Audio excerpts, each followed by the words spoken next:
안녕하세요. 원포인트TV 박성일 코치입니다. 오랜만에 단독 레슨 영상으로 인사를 드리는데요. 오늘은 그립 잡는 법과 그립의 장단점에 대해서 원포인트 레슨을 준비하였습니다. 그립은 탁구를 처음 치거나 레슨을 받게 되면 어떻게 잡느냐에 따라서 앞으로의 스윙이 결정된다고 보시면 좋을 것 같은데요. 그립은 사람마다 다 다르고 정답이 없기 때문에 뭐가 좋다, 나쁘다 할 수는 없지만 그립의 장단점은 있기 때문에 오늘 그것에 대해서 한번 알아보겠습니다. 라켓은 크게 세 가지로 잡는 방법이 있다 생각하시면 좋을 것 같은데요. 첫 번째로 제가 잡는 그립에 대해서 설명을 좀 드리고 나머지 두 가지의 그립에 대해서 설명을 좀 드리겠습니다. 저 같은 경우는 수비 선수이기 때문에 공격을 좀 자주 하지 않는 편인데 아무래도 백핸드 공격보다 포핸드 공격을 좀 자주 하는 편입니다. 수비를 하다가 들어와서 포핸드 공격 아니면 백핸드의 비중이 그렇게 크지 않아서 포핸드 그립을 잡는다고 하는데요. 일명 좀 약간 엄지 쪽으로 나서 까서 잡는다.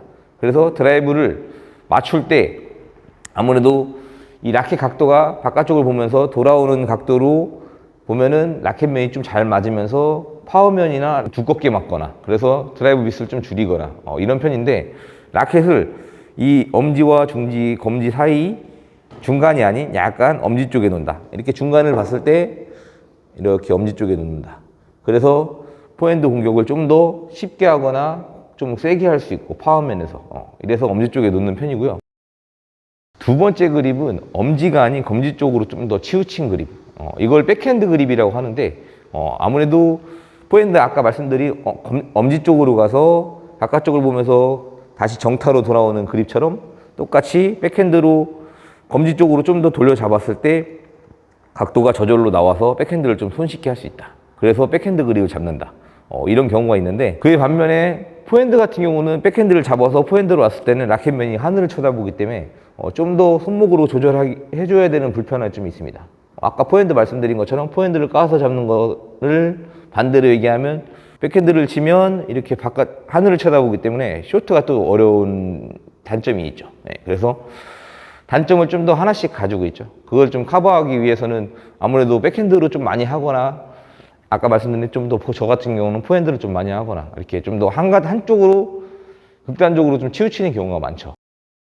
세 번째로 어디에 좀 치우치지 않고 검지나 엄지 쪽으로 치우치지 않고 이 가운데 놓는다. 말 그대로 이 신선을 봤을 때 가운데 놓고 5대5로 잡는 그립입니다. 보통 처음에 시작하게 되면 가운데 놓고 이렇게 레슨을 받거나 탁구를 치는 경우가 많습니다. 좀 아시는 분들은 그냥 편하게 잡았을 때 가운데 놓거나 예를 들어서 포핸드를 치다가 진도가 조금 나가서 백핸드를 쇼트를 한다 그랬을 때 아무래도 포핸드 그립에 이 중간에 놓다가 백핸드로 갔을 때는 약간 감기는 경우가 많아요. 그래서 다시 포핸드로 왔을 때는 다시 감겨 있어서 풀지 못하고 미처 풀지 못하고 그냥 치다가 보면 포핸드 감이 또 안 오는 경우가 많고 쇼트를 하다가 그래서 이때 중요한 이제 잡는 법이 있는데 이거는 선수들도 똑같이 이제 그립을 잡았다 놨다 잡았다 놨다 배드민턴을 할 때 라켓을 이렇게 잡았다 놨다 하면서 포핸드 칠 때 백핸드 칠 때 이렇게 배드민턴도 하지 않습니까? 그래서 이 라켓을 처음부터 꽉 잡지 말고 살살 잡은 상태에서 내가 그립을 바깥쪽 다시 왔을 때 더 감아서 쇼트에 좀 유용하게 좀 감아주고 다시 중간에 왔다 했을 때는 포핸드를 치고 이렇게 이거를 힘 빼고 라켓을 자체를 자유자재로 이렇게 돌릴 수 있으려면은 라켓을 잡을 때 좀 힘을 많이 빼셔야 돼요. 그래서 5대5 놓은 상태에서도 포핸드를 치다가 백핸드 오면 많이 감겼죠. 이 상태에서 다시 풀어서 포핸드를 칠 수 있게. 이게 좀 아무래도 처음에 좀 적응하기 어렵지만 손에서 노는 감각이 좀 중요하기 때문에 이게 너무 꽉 잡는 것보다 손에서 놀면서 그립을 이렇게 돌려서 내가 그 순간순간 대처를 할 수 있게. 저도 레슨을 하다 보면 가운데 놓고 이렇게 레슨을 처음엔 가르치곤 하는데 예를 들어서 포핸드 치고 아까 말씀드린 대로 백핸드 치고 이러면 좀 더 한 가지만 할 때는 그 그립에 치중해서 좀 치다 보면 다시 포핸드를 치면 그 그립을 잡고 그대로 오셔가지고 포핸드를 치는 경우가 많아요.